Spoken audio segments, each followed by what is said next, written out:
We have two types of cutting wheel making machine: pusher type cutting wheels making machine and rotary type cutting wheels making machine.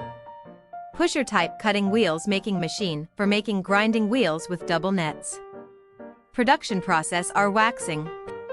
Press bottom mold. First feeding, leveling, put first net, heat net, press net. Second feeding, leveling, put second net, heat net, press net.